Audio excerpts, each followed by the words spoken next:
La semana pasada hablábamos un poco sobre que a veces tendemos a creer en que la parte espiritual, la religión se parece un poco a la magia y llegamos a ser un poco supersticiosos. Yo recordaba, por ejemplo, en nuestro grupo pequeño la semana pasada, recordaba que hay una de las creencias, de tantas creencias que subsisten a veces en el imaginario colectivo sobre las cabañuelas. Tal vez tú has escuchado de las cabañuelas. Y yo una vez le pregunté a mi mamá, oye mamá, ¿te has dado cuenta que esta creencia no científica de las cabañuelas, de que tú piensas que el día 1 de enero es enero, el 2 es febrero y así sucesivamente? ¿Ya te diste cuenta que de acuerdo a esa mentalidad, la mitad del año no es enero? La mitad del primer mes del año no es enero, sino que se la pasa haciendo cualquier otra cantidad de mes, pero no enero. Y bueno, tenemos así muchas cosas de las que podríamos seguir hablando. Y en este cuarto episodio de Seguir, queremos recordarte, ser pecador no te descalifica para seguir a Jesús. Ser escéptico, no ser creyente, no te descalifica para seguir a Jesús, porque recuerda que las personas que estaban alrededor de Jesús en esos primeros años no creyeron en Jesús todo el tiempo, sino que su fe se iba madurando, su fe iba creciendo. De hecho, cuando Jesús murió y resucitó, hubo alguien que no pudo creer hasta haber visto y tocado a Jesús, y lo recordamos como Tomás el incrédulo. Así es que nuestro deseo es que tú puedas decidir seguir a Jesús, y para ello es importante que tú puedas tener esta decisión totalmente personal, independientemente de tu estilo de vida, independientemente de tu obediencia, independientemente de tu conocimiento o de tu fe. Porque seguir a Jesús es una decisión en la que no importa cuál es tu situación, porque Jesús de todas formas te dice, sígueme. Así es que la semana pasada respondimos a una pregunta que era, ¿cuál es el objetivo? ¿Cuál es la meta? ¿Cuál es la razón, el resultado de seguir a Jesús? Y la respuesta que se nos dio en la semana pasada fue la fe en Dios que vence el miedo. Lo que Jesús quiere al llamarnos a seguirlo es que podamos tener una fe tan grande, una fe tan enorme, una fe tan sólida, que podamos perder el miedo a las circunstancias actuales y también al futuro. No tiene que ver con el cielo, bueno, sí tiene que ver con el cielo, pero no es lo primordial. No tiene que ver, o sí tiene que ver con ser una buena persona, pero no es lo primordial. El principal objetivo de Jesús es que tuviéramos una fe que pudiera estar respondiendo a lo que Él dijo a sus seguidores: no tengas miedo. Y entonces hoy queremos hacer una nueva pregunta. ¿Qué deberían vestir los seguidores de Jesús? Porque si tú estás considerando, que eso esperamos y eso queremos, es nuestro anhelo, si estás considerando seguir a Jesús, ¿qué deberían vestir los seguidores de Jesús? Tal vez te lo estás preguntando, bueno, allí en la iglesia me van a cambiar la forma de vestir, o cómo debo de entrar, o tal vez ya estás pensando en una situación más negativa y decir, ya sé que me van a querer cambiar la forma de vestir. Y cuando te digo qué deberían vestir los seguidores de Jesús, es porque las personas sí se visten de acuerdo a quién siguen. Y aquí quiero que vean esta primera imagen, porque quiero darte algunos ejemplos. Mira, este personaje, iba a poner otros equipos, pero no quise entrar en detalles. Este personaje, ¿a quién sigue? Si te ves esta primera imagen, tal vez dices, no sé a quién sigue. Pero mira, para clarificarlo más, la siguiente imagen nos lo dice con letras grandes. Sigue a mi equipo favorito de fútbol, que es el Puebla. No quiero hablar más de equipos nacionales, porque ya ven que hay algunas cosas que duelen durante algunos días. No quiero hablar más de eso. Pero, ¿qué te parece si te muestro este siguiente ejemplo, donde hay otros personajes que están uniformados, que están ahí gritando y eufóricos? Sabemos a quién siguen. ¿A quién siguen? Pueden participar, Argentina.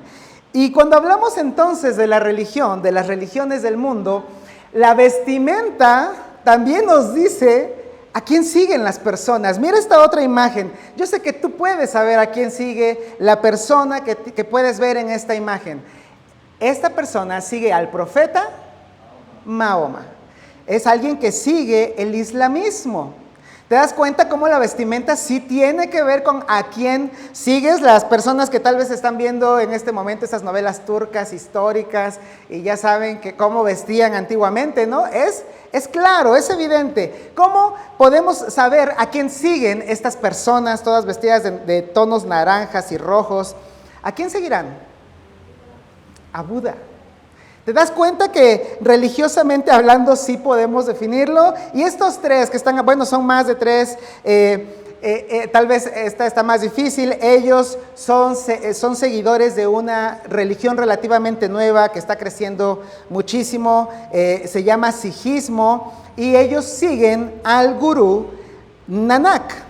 Bueno, entonces la pregunta sigue, a ver, ¿qué deben vestir los cristianos? ¿O cómo se ven los cristianos vestidos? Mira, voy a presentarte dos extremos. Un extremo es este, espero que estés viendo ahí la imagen, y ese extremo es, bueno, voy a hacer evidente que sé qué dice Juan 3:16. No necesariamente voy a vivir como cristiano, pero sí voy a ponerme una playera de Juan 3:16. Y yo recuerdo que hace unos 25 años, cuando fui a mis primeros campamentos, cuando yo también era chavo, así como los chavos que se encuentran acá, ya tiene mucho tiempo de eso. Me acuerdo que uno de los predicadores, uno de los que estaban enseñando ahí, era el Tejabán, aquí por Guanajuato justamente, fíjense, y decía, mira, el hecho de que tú le pongas un versículo bíblico o algo no lo hace cristiano. Porque fumes un cigarro que diga Juan 3:16, eso no lo hace cristiano. Así es que muchos pensamos que con ponernos playeras con estampados cristianos, ya nos estamos vistiendo como cristianos. Y te voy a mostrar el otro extremo. Esas personas que parece que hace frío todo el tiempo y que quieren manifestarse para que el mundo sea moralizado. Y mira a los extremos a los que llegan. Dios te odia. Esa es la forma, eso es lo que debería de representar la vestidura, la vestimenta de un cristiano. Reconozca que me fui a los extremos. Pero la pregunta es por eso que es importante, ¿qué deben de vestir los cristianos? Y en ese caso, pues lo que vamos a hacer es recurrir a un experto en el cristianismo.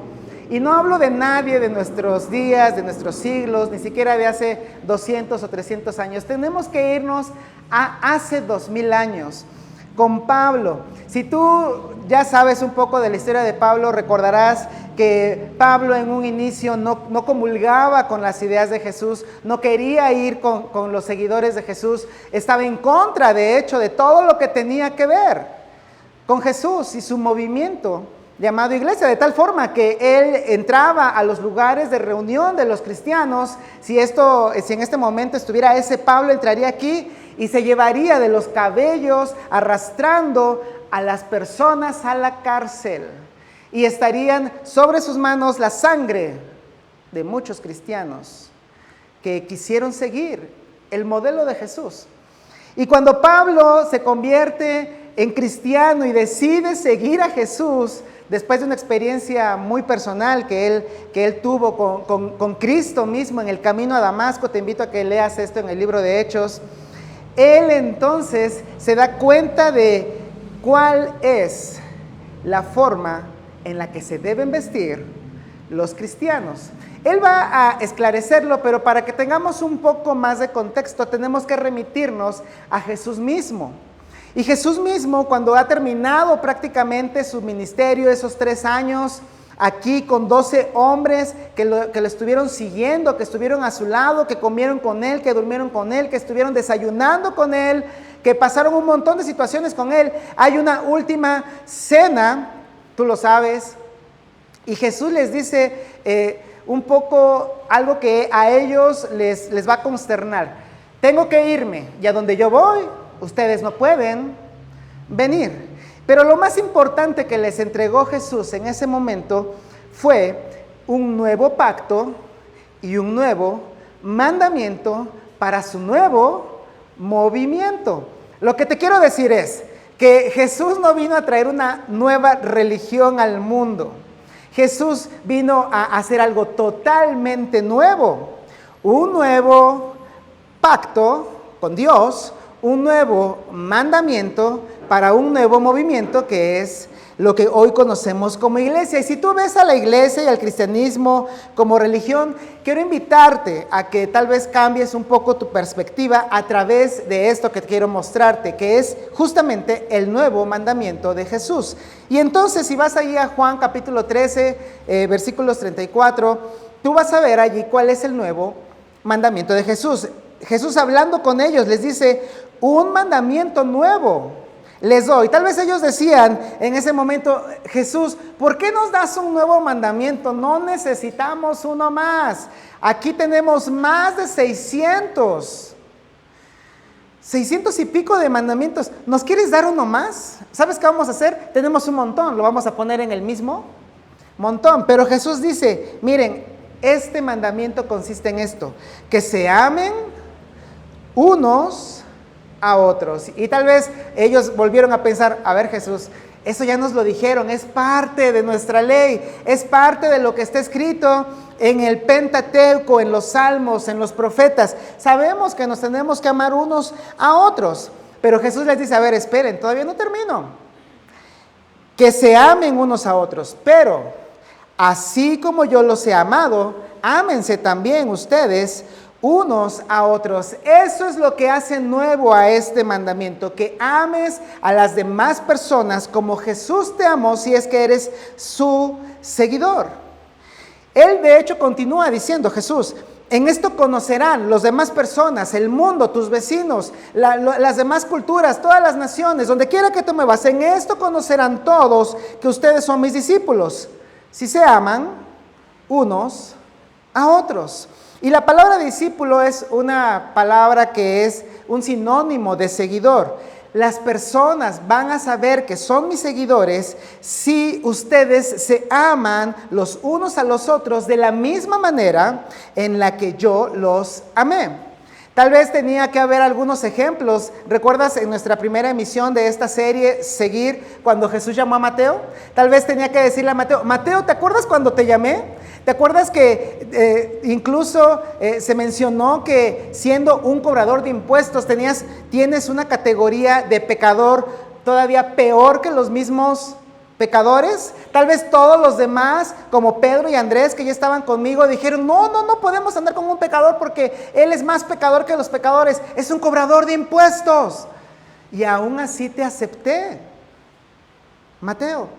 Tal vez tenía que recordarle a Natanael que él dijo, cuando Pedro le dijo: oye, parece que hemos encontrado al Mesías. Y Natanael dijo: a ver, ¿de dónde es tu Mesías? Es de Nazaret. Y Natanael dijo: ¿de Nazaret ha de salir algo bueno? Denostando al mismo Jesús. Y Jesús de todas formas lo aceptó y le dijo: sígueme.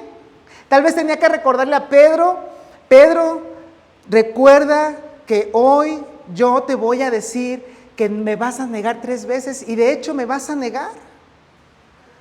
Tal vez tendría que decirle a todos: hoy voy a entregar mi vida, mi sangre, voy a derramar sudor, lágrimas, toda la sangre de un ser perfecto, para que entiendas qué es amar a otros como yo los he amado. Y entonces, cuando todo esto está como un punto álgido, como lo más importante de las palabras de Jesús, entra Pedro. Simón Pedro le dice: Señor, ¿a dónde vas? Es como si te dijeran lo más importante de tu vida y tú recuerdas lo que se dijo antes. Señor, es que nos acabas de decir hace 10 minutos que te ibas a ir, pero quiero saber a dónde vas. Pedro se parece a nosotros. ¿Sabes? Jesús le va a contestar y va a hablar de esto, de a dónde vas y todo lo demás. Pero se parece a nosotros cuando después de que se nos da algo importante, seguimos desenfocados. ¿Sabes por qué? Porque la atracción gravitacional, mira, esto es muy importante, puedes leerlo en tus pantallas. La atracción gravitacional de la religión es hacia el cumplimiento de reglas en lugar de la construcción de relaciones. Si te consideras cristiano y has ido muchas veces a la iglesia, o si ya dejaste de ir a la iglesia porque viste que había muchos religiosos y había muchos cristianos adentro de las iglesias, sabes que esto es una realidad. La atracción gravitacional de la religión, independientemente de la religión de la que estemos hablando, ese es el cumplimiento de reglas. Todos pensamos que la religión se trata de cumplir un montón de reglas, de poder hacer un montón de cuadritos e ir palomeando cada uno de esos cuadritos en lugar de construir relaciones. ¿Sabes qué? Si hiciéramos esto de ponerle cuadritos, una lista con cuadritos y le ponemos ahí palomitas, lo que hicimos y lo que no hicimos para sentirnos tranquilos con nuestras conciencias. Ya leí mi Biblia, palomita. Ya ayuné, palomita. Ya fui a la iglesia, palomita. Ya cumplí con mi servicio en la iglesia, palomita. Y no es que esté mal, pero muchas veces hacemos que esas reglas, en el ámbito de la religiosidad, y a todos nos pega la religiosidad, sustituimos el cumplimiento de las reglas en lugar de lo más importante, que es cómo nos relacionamos con las demás personas. Tal vez esta es la historia de alguien que nos está escuchando en este momento. Tal vez te fuiste de la iglesia porque alguien te trató mal en nombre de la religión. Yo la semana pasada o antepasada les decía a los jóvenes en Youth for Life, estoy seguro de que alguien te ha tratado mal en la iglesia. Estoy seguro de que tal vez te han hecho sufrir en la iglesia. Porque lamentablemente nuestra religiosidad nos hace querer cumplir nada más con las reglas en lugar de fomentar y construir la relación. ¿Y sabes qué me llama la atención de esto? Que tal vez si tú fuiste cancelado, si tú te sentiste fuera de lugar aún dentro de la iglesia en el nombre de Jesús, en el nombre de la religión, siendo que Jesús murió por ti, quiero invitarte a que consideres que Jesús en realidad dejó claro que la forma de distinguir a sus seguidores no era otra, sino amar como Él amó. Y por eso es que te puedo decir otra cosa. Es fácil de confundir disciplina con discipulado. Y aquí voy a hacer un pequeño paréntesis. Mira, vemos discipulado, y los cristianos, los que estamos en el cristianismo, en la iglesia, en el argot del cristianismo, nos imaginamos una serie de estudios bíblicos. Pero el discipulado, si discípulo es lo mismo que seguidor, el discipulado vendría a ser simplemente el hecho de seguir a Jesús y de tener una jornada de fe con Él. Así es que muchas veces vamos a confundir la disciplina o las disciplinas que podamos tener con el hecho de seguir a Jesús. ¿Por qué? Porque las disciplinas son las cosas que tú haces consistentemente, y qué bueno que las hagas consistentemente, como por ejemplo orar, dar, asistir, invitar. Pero no lo confundas, esa es una disciplina, no necesariamente es discipulado, no necesariamente seguir a Jesús. Y tal vez por eso quiero hablarles a quienes están decepcionados de la iglesia. Tal vez por eso te decepcionaste de la iglesia. Tal vez por eso no te gusta leer la Biblia, porque has conocido a tantos cristianos que sabes que quien más sabe de la Biblia, o quien más lee su Biblia, o quien más presume tener la Biblia, puede ser la persona más cruel. Puede ser la persona que más juzga. Puede ser la persona que más te rechaza. Porque es más fácil tachar un montón de cuadritos y ponerles las palomitas que amar a alguien difícil de amar. Y te tengo una noticia. Todos somos bien difíciles de amar. Todos somos difíciles de amar. Y aún así Dios nos amó. Y aún así Jesús nos amó. Así es que 20 años después, 20 o 25 años después de estos eventos, Pablo, escribiendo a las iglesias que él mismo fundó, porque mira, Pablo era un plantador de iglesias, él se subía a los barcos, embarcaciones que no eran como las de hoy, 2020, 2025, no, eran embarcaciones rústicas, estaba alrededor del mar Mediterráneo y hablaba de Jesús y fundaba iglesias de seguidores de Jesús. Y cuando él se dio cuenta que estas cosas que yo te estoy dibujando, que no son nada más de nosotros, vienen desde hace 2025 años, él les tiene que decir a los cristianos cómo debe vestir un seguidor de Jesús. Y él, en una de estas cartas, de tantas cartas que tú puedes leer en el Nuevo Testamento, en la carta que les envía a los cristianos de Colosas, es decir, se llama Colosenses, búscala así en el índice y podrás leer esto en el capítulo 3, él dice esto en el versículo 12, dado que Dios los eligió para que sean su pueblo santo, llamado por él. Es decir, está hablándole a los cristianos y por consecuencia, siendo que como lo presenta, nos está hablando a todos los cristianos, porque Dios los eligió para que sean su pueblo, un pueblo santo llamado por él. Ustedes, los cristianos, los seguidores de Jesús, tienen que vestirse y mira, algunos quisiéramos que dijera esto, Pablo, ponle trajes a la medida. Porque no sé si vieron Kingsman, ¿han visto Kingsman? Hay una frase ahí que dice que, bueno, es una película que han visto a lo mejor algunos de mi talla, ¿no? Hay una frase allí que dice que el traje hace al caballero. Bueno, es que sí, el viejo es, el anterior es el traje hace el hábito hace el monje, pero él dice, son espías y todo este tipo de cosas, el traje hace al caballero. Algunos cristianos pensamos que el traje hace al cristiano. Y por eso a mí me encantaría que Pablo hubiera dicho, trajes a la medida, por favor, porque hay unos que parece que no les quedan. Y hay otros que les aprietan de más, ¿verdad? Que parece que les pusieron algo ahí para que entraran. Bueno, así son los cristianos, así somos los cristianos. Pero todavía no estaban inventados los trajes. Tal vez alguien diría, túnicas. Pero túnicas de etiqueta, Pablo, que no confundan, que tengan el pescadito, marca pescadito. Sí, algunos nos van a querer hacer piratería, pero que sean de marca, Pablo, por favor, que simplemente sean buenas túnicas. ¿Te imaginas eso? Algunos van a decir, túnicas pero largas, lo suficientemente largas. Ya estoy haciendo bromas aquí, que algunos van a entender, ¿verdad? Largas para que no nos confundan con otras corrientes, porque esas otras corrientes son peores que nosotros. Playeras estampadas, Pablo, que digan Juan 3:16.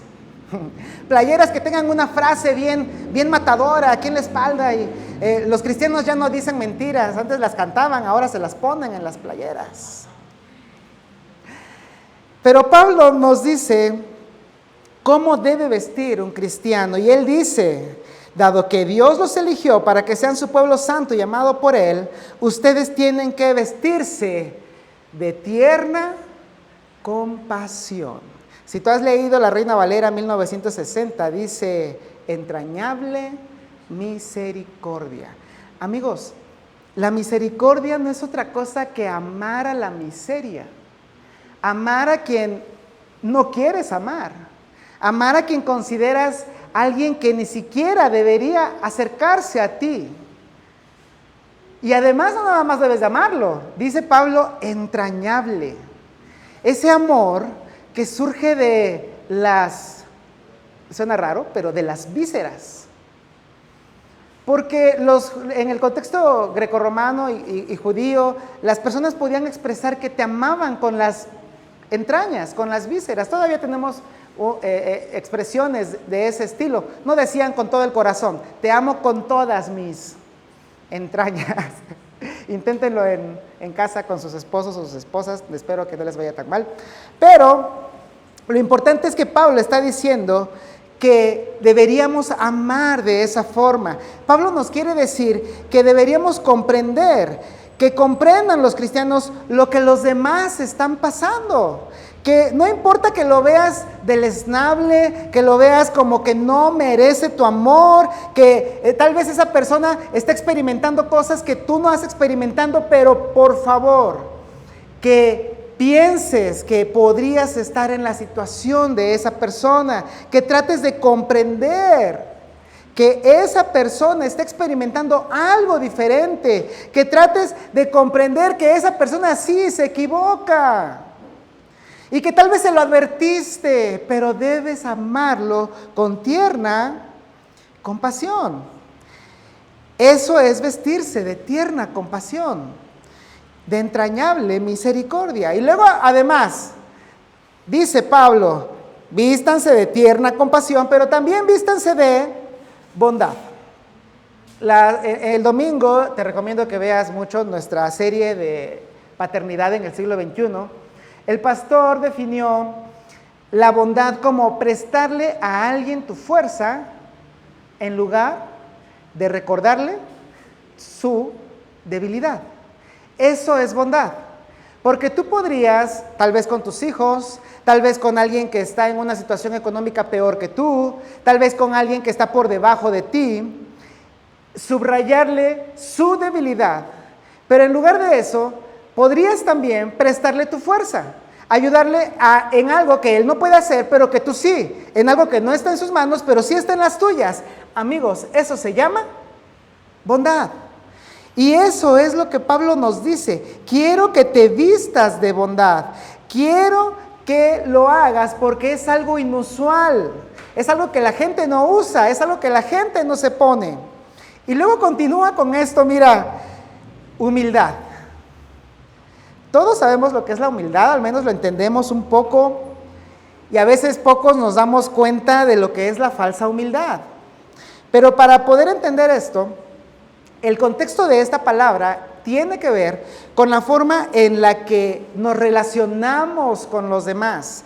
Así es que esto elimina si tienes o no tienes dinero, si te vistes o no te vistes de una u otra forma, o si te pones en una actitud servilista o de conmiseración. Eso, de acuerdo a lo que estamos viendo, no es humildad. La humildad en este contexto tendría que ser cómo te relacionas con los demás. Así es que la humildad tendría que ser esto: verme como realmente soy en relación con los demás y con Dios. Verme con precisión. Y déjame explicarte esto. Reconocer que todos vinimos al mundo desnudos. Y todos nos vamos a ir de este mundo desnudos. No importa si has logrado un montón de grados académicos, no importa si has acumulado un montón de bienes materiales, viniste a este mundo desnudo y te vas a ir desnudo. Así es que podrías, con la humildad, ver a todas las personas como tú igual. Sobre todo si en la sala tú eres el más importante, o si eres el capitán, o si eres el padre, o si eres la madre. Tener humildad es decir, reconozco que eres igual a mí y que Dios te ama tanto a ti como me ama a mí. La humildad, amigos, está en el contexto de un Dios que nos ama a todos. Deja de ver la fachada, deja de ver solamente, es el color de piel, o cómo viene vestido, o la marca de sus zapatos, o si estudió, o si habla bien, es que le estoy viendo que los dientes. Quiere decir, si piensas así, que no conoces la humildad. Pero Pablo dice, quiero que te vistas de esta forma, recordando que Dios ama a las personas por igual, porque murió por todos. Y bueno, si continuamos, entonces Pablo dice ahora, vístanse también de gentileza. La Reina Valera 1960 lo traduce como mansedumbre. Y quiero definírtelo muy rápido y muy fácil. Es una decisión.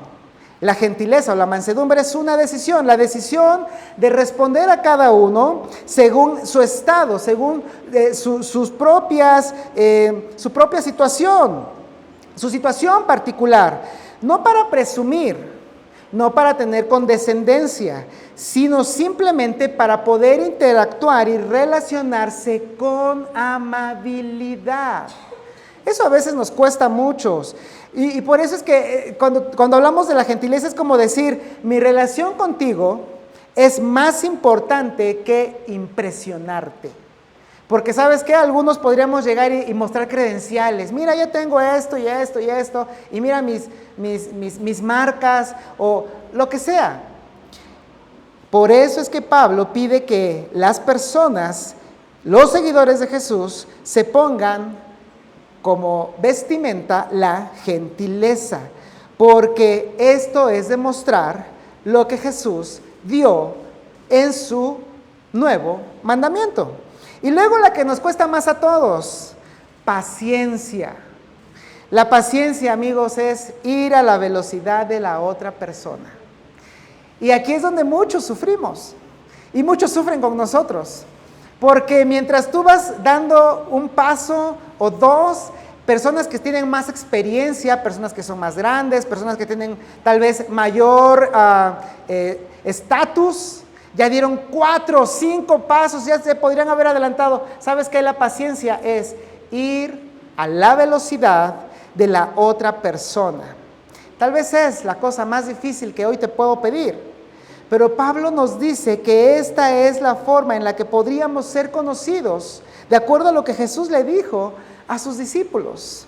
Y luego, como si esto fuera poco, dice además, soportándose unos a otros y perdonándose unos a otros si alguien tiene queja contra otro. Y eso de soportarse no es más que tolerar, la tolerancia. Y aquí hay que hacer un poquito de redondeo, porque mira, hoy la tolerancia se ha malentendido mucho. En mi época, y creo que ahí era donde estaba bien la situación, así debería de haberse entendido siempre en el diccionario, la tolerancia era, tú opinas una cosa, yo opino otra cosa, tú tienes tu postura, yo tengo otra postura, no necesariamente tienes que cambiarla, lo respeto. Eso es tolerancia, hasta hace unos años. Ahora la tolerancia es, tienes que pensar como yo y tienes que estar en la misma línea que yo, porque si no eres un intolerante y tienes un discurso de odio. Pero si lo ponemos en su justa dimensión, la tolerancia es esto, soporta las debilidades de los demás. Y lo más importante que dice Pablo es, perdónalos, perdónense. ¿Sabes por qué deberíamos de perdonarnos unos a otros? Él lo dice, como Cristo los perdonó, así también háganlo ustedes. Así como Cristo los perdonó. Mira, esto es lo que hizo Dios. Romanos 5:8, Pablo lo escribió. Mas Dios muestra su amor para con todos, ¿verdad? En que siendo aún pecadores, todavía éramos pecadores, y aún así Cristo murió por nosotros. ¿No es eso lo que está diciendo Pablo? Si Cristo te perdonó, si Dios te perdonó, ¿no deberías tú también de perdonar a tu hijo adolescente, a tu vecino, a tu compañero de trabajo, a tu hermano o a tu hermana, a tu cuñado? Porque Cristo primero te perdonó a ti. Recuerda todas esas veces en las que le dijiste a Dios, Dios, ya no lo voy a hacer, esta es la última vez que lo hago, por favor perdóname, y Dios te perdonó y lo volviste a hacer. Recuerda todas esas veces en las que le prometiste a Dios, Dios, ahora sí te prometo que ahora sí voy a... Y no cumpliste tu promesa. Y Dios te siguió perdonando. Esa es la vestimenta que deberíamos tener. Perdonarnos como Cristo nos perdonó. Y luego, mira, Pablo nos está aporreando con esto de la vestidura.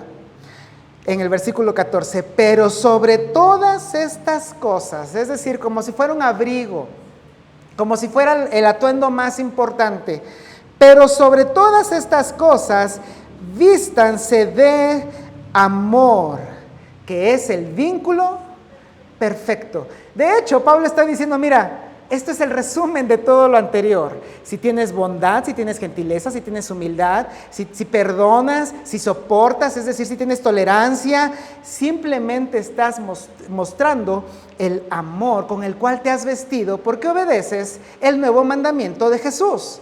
Ámense unos a otros como yo los he amado. La traducción que se llama Palabra de Dios para Todos dice, porque el amor es lo que los mantiene perfectamente unidos. Así es que si quieres tener una cosa real en tu familia, en tu trabajo, en la iglesia, donde quiera que te muevas, y si te consideras un seguidor de Jesús, deberías vestirse así todos los días. Deberías vestirte de compasión, de bondad, de humildad, de gentileza, de paciencia, de tolerancia, de perdón y de amor. Pero mira, vamos a ser honestos, vamos a ser transparentes. Generalmente cuando alguien viene a la iglesia dice, me van a hablar de amor, me van a hablar de compasión, porque es lo que se supone que se enseña en la iglesia, si no eres cristiano. Y si eres cristiano, tal vez dices, ¡ay, está bien padre! ¡Qué bueno que nos lo enseñaron! A ver qué viene en el siguiente episodio. Seamos honestos. Mira, lo importante no es el contenido, lo importante es qué hacemos con este contenido. Así es que quisiera invitarte a que puedas hacer real esto. ¿Cómo puedo ayudarte? ¿Cómo nos podemos ayudar a poder recordar? Mira, mañana, pasado mañana, cuando vayas a tu closet después de bañarte, espero que todos se bañen todos los días, después de bañarte y digas, ¿qué me voy a poner? Antes de que escojas el saco, la camisa o la bermuda, lo que te vayas a poner, recuerda, hoy me voy a poner como seguidor de Jesús, bondad, humildad, también tengo que ponerme paciencia, tolerancia, humildad, gentileza, perdón, cosas que a veces se nos olvida que deberíamos tener puestos todos los días los seguidores de Jesús. Y que a veces nos cuesta trabajo tanto, porque te topas con personas en el trabajo, te topas con personas en la iglesia, como ya te lo mencioné, te topas con que tu papá o tu mamá no necesariamente reflejan lo que dicen, y entonces tienes que hacer uso. Hoy me puse mi prenda del perdón, tengo que perdonar. Hoy me puse, está pesada esta prenda de la paciencia, pero tengo que tener paciencia. Pablo diría, te comprendo. Pablo diría, estoy contigo, porque yo también todos los días elegí vestirme de compasión, de bondad, de humildad, de gentileza, de paciencia, de tolerancia, de perdón y de amor. Y si tú no eres seguidor de Jesús y fuiste herido, si fuiste herido por la religión, por la iglesia, quiero decirte que el hecho de que hubieras encontrado personas, cristianos, que no estaban vestidos o que estaban a medio vestir, te invito a que eso no te desanime y no te impida el seguir a Jesús. Porque seguir a Jesús desde ese punto de vista nos da las herramientas para poder cambiar lo que está a nuestro alrededor. Así es que quiero ponerte otra vez esas dos imágenes ya juntas y quiero invitarte a que esa no sea tu opción cuando pienses en cómo viste un cristiano, cómo viste un seguidor de Jesús. Que no pienses que esos son los extremos de la vestidura, o que la vestidura real, esta vestidura que cubre el cuerpo, es a la que Jesús se refiere o a la que Pablo se refiere. Porque mira, estas cosas simplemente nos dicen que es importante marcar un punto. Y la verdad es que no es importante marcar un punto. La gente que dice Dios te odia quiere marcar un punto. Quiere marcar que estás mal, que te vistes mal, que tienes malos hábitos, que estás reprobado. La gente que se pone las camisetas, no estoy diciendo que no se las pongan, pónganselas, pero si no reflejan lo que están vistiendo o lo que están mencionando, como este hombre, hay una historia detrás que les invitaría a que investiguen, simplemente nos estaríamos engañando. Tenemos no nada más que marcar un punto, no nada más decir, me sé Juan 3:16, o yo sé en que tú estás mal. No se trata de marcar un punto. Jesús no vino a marcar un punto. Jesús vino para marcar la diferencia. Y si Jesús vino para marcar la diferencia, los seguidores de Jesús han sido llamados a marcar la diferencia. Y la diferencia se marca en la cultura, en el matrimonio, en la escuela, en la familia, con tus vecinos, en el transporte, en el mercado, en el supermercado, en donde quiera que te relacionas con otras personas. Así es que si estás aquí por primera vez o si te alejaste de la iglesia, si los cristianos que no estaban vestidos o que estaban a medio vestir te hirieron, recuerda que eso no debe ser impedimento para que sigas a Jesús. Y si eres, igual que yo, un cristiano que a veces no se vistió, recuerda que podemos cambiar nuestra cultura, todo lo que nos rodea, incluso el mundo, a través de lo que Jesús nos pidió. Porque esta forma de marcar la diferencia cambia la historia y de hecho cambia vidas. ¿Qué te parece si oramos? Padre, gracias porque a través de estas cosas que tú nos muestras, nos instas, nos sigues insistiendo a seguir a tu Hijo Jesús. Y tal vez hoy fue esclarecedor para muchos de nosotros que debemos seguir a Jesús vistiendo no de manera exterior, sino realmente como haciendo una realidad en nuestras vidas el nuevo mandamiento de Jesús. Así es que quiero pedirte, Dios, que lo que hoy escuchamos, que lo que hoy aprendimos, que lo que hoy vimos, no se convierta simplemente en más información o en un mensaje más, sino que tú nos muestres qué hacer con esto. Y al mostrarnos qué hacer con esto, nos des la valentía de dar pasos en seguir a tu Hijo Jesús. Gracias porque nos lo das, gracias porque nos lo enseñas y gracias porque sin duda eres un Padre amoroso y misericordioso que sigues teniendo paciencia con nosotros, amor y perdón, como nosotros lo debemos tener con los demás. Ayúdanos, te lo pedimos en el nombre de tu Hijo Jesús. Amén.